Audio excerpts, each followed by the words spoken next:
Welcome to the Gap Talk Show, bringing you the latest news from the advanced packaging industry. And if you find this really interesting, you could subscribe to our newsletter, YouTube channel, or visit our website at globaladvancedpackaging.net. Okay, now let's get on with today's show.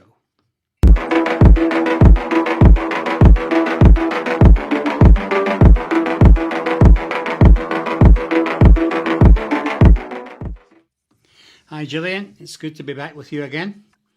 Hey, yeah, it's good to be back with you as well. So tell me, what have you found interesting about the industry this week? I know you always like to dissect something specific. So what is it this week? Yeah, well, we travel in different circles. That's what it is, you know. Anyway, what caught my eye this week was that it seems that the bottleneck in advanced packaging supply chain is shifting a little bit from chips to capital equipment.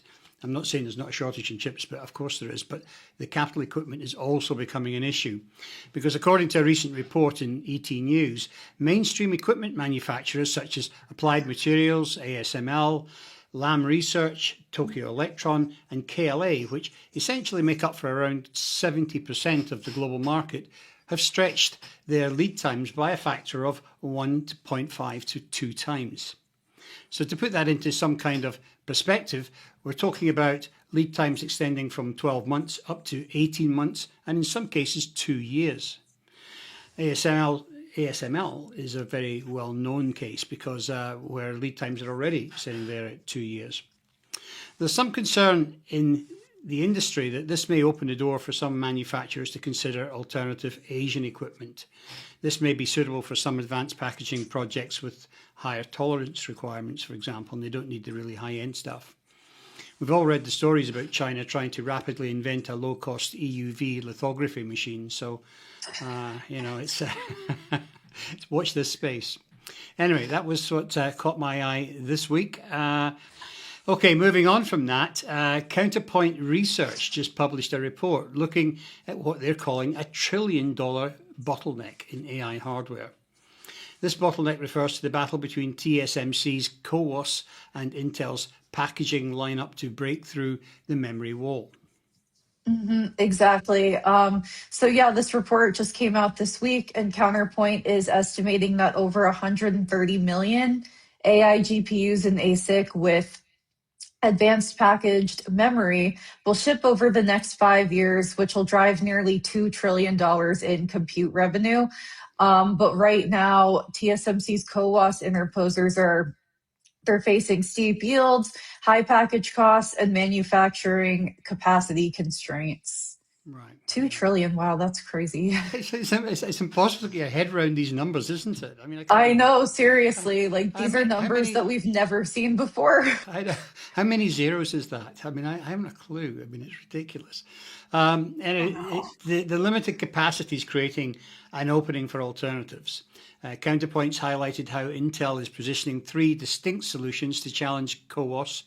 Their proven EMIB platform, ZAM as a near to midterm HBM4 alternative, and XBM for the thin film transistor and serial UCLE integration. Yeah. And even though TSMC still dominates in high volume manufacturing and they've been a market leader for quite some time and they will continue to be a market leader, Intel does have some genuinely interesting and genuinely attractive responses to what TSMC is doing. So if Intel can actually execute on time and secure tier one memory partners and solve some of those key thermal trade-offs that we've been dealing with in this industry for a while now, this could really help with AI scaling for sure. Yeah. Moving on to our next story, photonic computing leader Lightmatter just formally launched their Open Silicon Photonics for AI Systems initiative as an official work stream inside the Open Compute project. Now, this initiative is backed by a 19-company industry coalition, including Dell, Qualcomm, Keysight, and Foxconn Interconnect.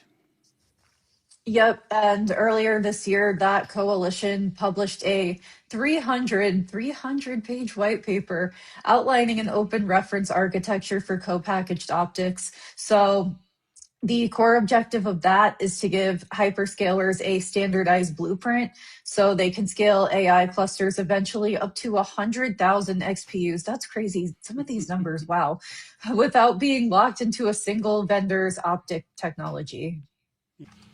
This comes at a critical moment because SerDes speeds push towards 448 gigabits per second. Traditional copper interconnects are hitting a wall on power and reach. By integrating optical engines directly onto the package substrate alongside silicon, CPO bypasses copper entirely. Yep. And while CPO does come with its own set of challenges, the lack of standardization, the lack of standardized interfaces has been one of the hurdles to full scale adoption. But the coalition does expect to submit its first formal specifications in Q4 of this year, which could be the beginning of what moves CPO from more custom deployments into mainstream AI data center infrastructure. Okay. So turning now to the Asian supply chain, we're seeing a major structural shift across South and Southeast Asia semiconductor hubs, highlighted by the big investment announcements out of India, Thailand, and Vietnam this week.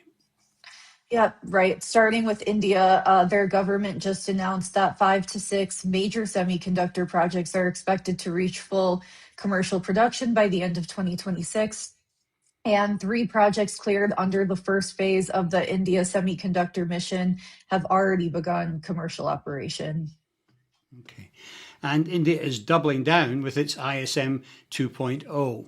That's the India Semiconductor Mission, I believe. Yep. This expands state support to targeted incentives for advanced packaging, silicon photonics, raw materials, and specialized equipment. They're also ramping up their local workforce training to supply manufacturing talent across the world. Yeah, and I think as I mentioned in a previous Gap talk, the talent piece is pretty big. So while most other countries are struggling with workforce development, India's large population does give them a major advantage in that respect. And at the Yeah. same time, Thailand's Board of Investment actually just reported a $26.8 billion investment surge, which was heavily driven by electronics and OSAT advanced packaging facilities.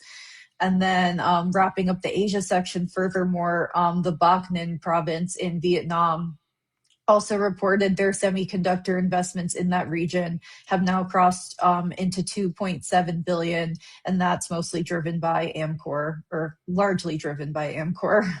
Right, right. I know there's a couple of big projects in Vietnam where they've got manufacturing campuses, if you like, but which I thought Yep. originally were set up in concert with Singapore. I'm wondering if that's still the case, or whether this is something different.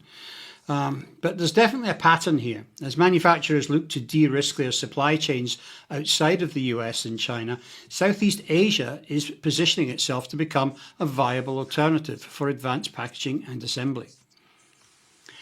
And finally, let's look ahead on the industry calendar. The IEEE Electronics Packaging Society has officially issued its call for papers for ECTC 2027, which will take place next year from June 1st to the 4th in Denver, Colorado.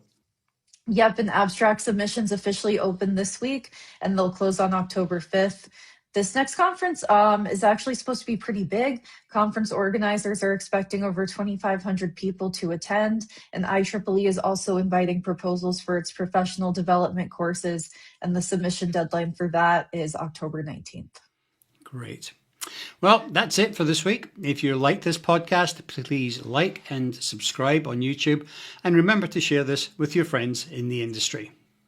You can also watch or listen to this episode and our future podcasts on YouTube, LinkedIn, Meta, X, and all your normal podcast locations like Apple and Spotify. Okay, that's it. Until next week. Goodbye. Goodbye.